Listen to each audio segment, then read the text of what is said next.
ریاست کی طرف سے وظائف کی تقسیم۔ تاریخ میں حضرت صدیق اکبر رضی اللہ تعالیٰ عنہ اور حضرت فاروق اعظم رضی اللہ تعالیٰ عنہ کے درمیان ایک دلچسپ اختلاف مذکور ہے۔ خلافت راشدہ کے قیام کے بعد جو پہلا باضابطہ اختلاف ہوا، جس میں حضرت ابو بکر رضی اللہ تعالیٰ عنہ اپنے موقف پر قائم رہے اور حضرت عمر رضی اللہ تعالیٰ عنہ اپنے موقف پر قائم رہے۔ حضرت صدیق اکبر رضی اللہ تعالیٰ عنہ جب خلیفہ بنے تو سب سے پہلے مال بحرین سے آیا۔ حضرت بلال رضی اللہ تعالیٰ عنہ جو مہم پر تھے اور رسول اللہ صلی اللہ علیہ وسلم کی وفات سے چند روز بعد واپس آئے۔ بحرین سے جتنا مال آیا، حضور صلی اللہ علیہ وسلم کی زندگی میں اتنا مال کہیں سے نہیں آیا تھا۔ حضرت صدیق اکبر رضی اللہ تعالیٰ عنہ نے شورا والوں کو بھی بلایا کہ بھائی مال آیا ہے اور تقسیم کرنا ہے، لیکن پہلے ہمیں تقسیم کے اصول طے کرنے ہوں گے کہ کس کو کتنا حصہ ملے۔ اس پر شورا کے اراکین میں بحث ہوئی۔ حضرت ابو بکر صدیق رضی اللہ تعالیٰ عنہ کا موقف۔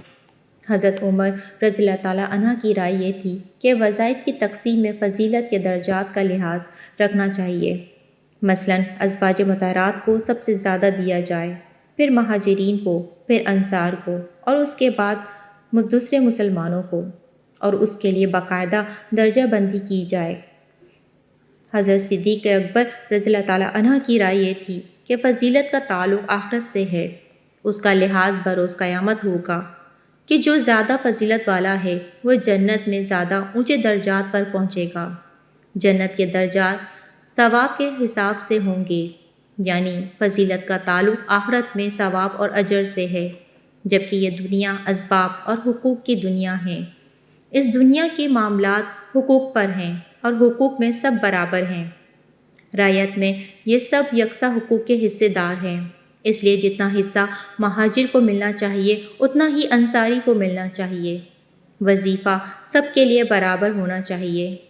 چنانچہ حضرت صدیق اکبر رضی اللہ تعالیٰ عنہ کی آرائی سے 3 سال دور خلافت میں یکساں حصہ تقسیم کیے گئے۔ جو حصہ حضرت عائشہ رضی اللہ تعالیٰ عنہ کو ملا وہی حضرت بلال رضی اللہ تعالیٰ عنہ کو ملا، جو بدری کو ملا وہی احد والے کو ملا۔ جو حصہ حضرت عائشہ رضی اللہ تعالیٰ عنہ کو ملا وہی حضرت بلال رضی اللہ تعالیٰ عنہ کو ملا، جو بدری کو ملا وہی احد والے کو ملا۔ یہاں ایک پر ملحوظ خاطر رکھنا ضروری ہے۔ حضرت صدیق اکبر کے موقف کا مطلب یہ نہیں تھا کہ جس کے پاس زیادہ ہے اسے چھین کر سب کو برابر دیا جائے، بلکہ اس کا مطلب یہ تھا کہ جو حقوق ریاست دیتی ہے ان حقوق میں برابری ہو۔ جو وظیفے بیت المال دیتا ہے اس میں سب کے ساتھ برابری کا معاملہ ہو۔ اب جس کو پیسے ملے ہیں اس کی صلاحیت پر منحصر ہے کہ وہ اس رقم کو کیسے استعمال کرتا ہے۔ مثال کے طور پر ایک باپ نے اپنے 2 بیٹوں کو اپنی کمائی میں سے 10-10 ہزار روپے دیے۔ اس نے اولاد کے ساتھ برابری کا حق ادا کر دیا۔ اب یہ عین ممکن ہے کہ اولاد میں سے ہر ایک کی صلاحیتیں اور ذوق دوسرے سے مختلف ہوں۔ ایک نے رقم جمع کر کے کوئی کاروبار کیا اور اگلے سال تک زیادہ پیسے بنا لیے، دوسرے نے اپنے روزمرہ ضروریات اتنی بڑھا لی کہ اسی پر سب پیسے خرچ ہو گئے اور سال کے آخر میں اس کے پاس کچھ بھی نہ بچا۔ حضرت صدیق اکبر رضی اللہ تعالیٰ عنہ کی رائے یہ تھی کہ ریاست سب کے ساتھ برابری کرے، اس میں ترجیحات نہ ہوں۔